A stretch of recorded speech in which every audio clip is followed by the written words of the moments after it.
Good afternoon, this is Lindley Anderson, and this is my first new technology that I'd like to introduce the class to.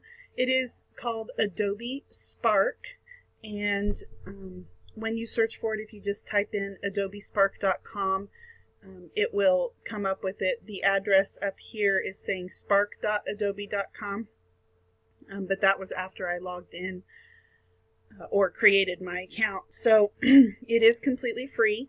And as you can see, there are 3 different options for you to use this program. You can create a web page, and it has an example here flowing down.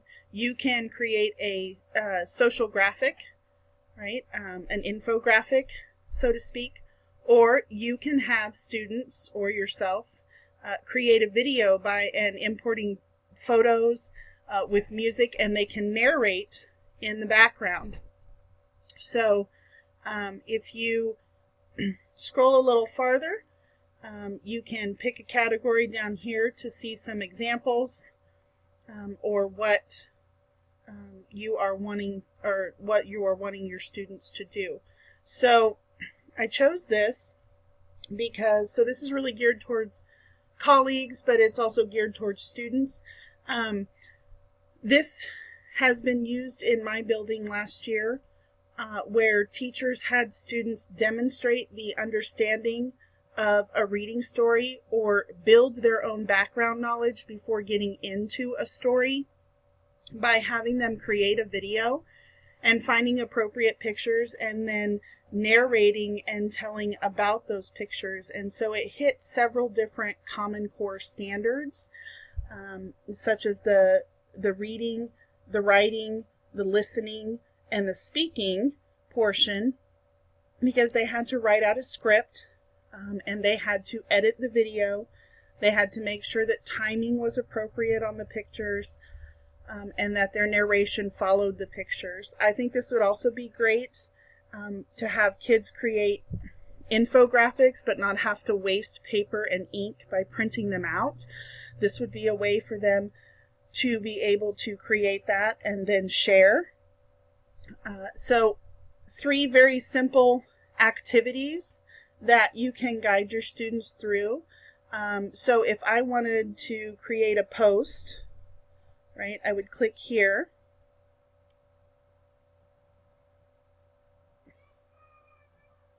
And it gives some motivational messages there while it's loading up the program.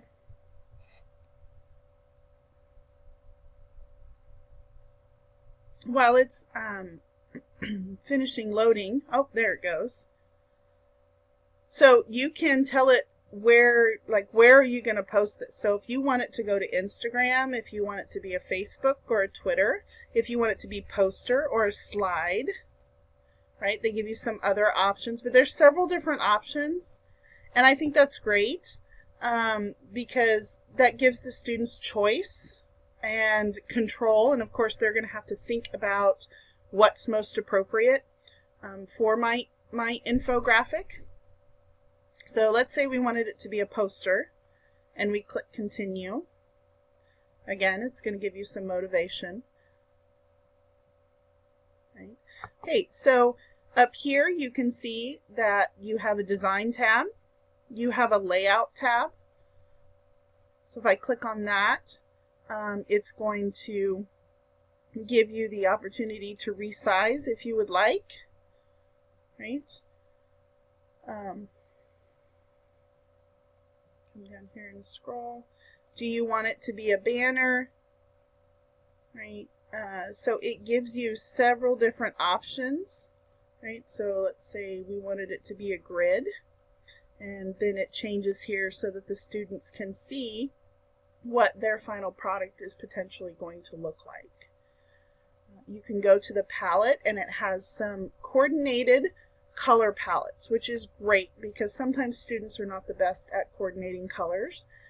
So I kind of like this one. So if we do that, you can see it changes the colors over here, right? And they can kind of play around with it and see which one is going to work the best for their infographic. Background, right? If they want to apply a filter to their photograph, they have several options. So it's kind of like Instagram or Snapchat with all the filters, except you don't get the funny little faces. And then of course they come in here and they have options for shapes, color, font, spacing, alignment, their opacity. So I really think this is a great program.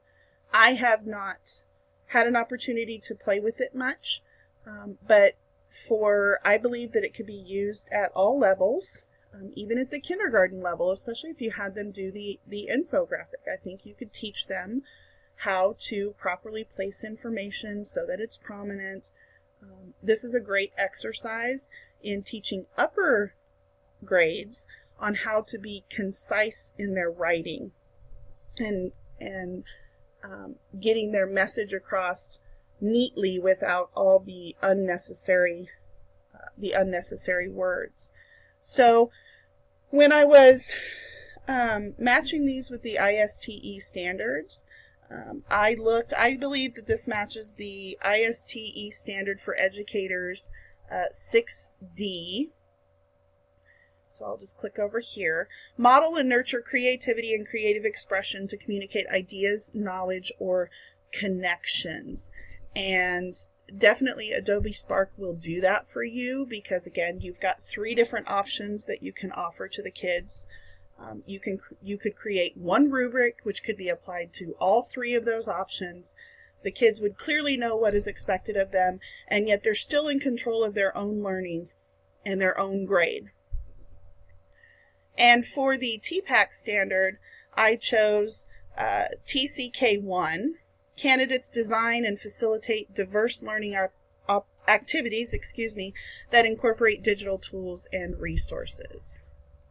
So I hope that you will check out Adobe Spark and perhaps be able to use it in your classroom. Thank you.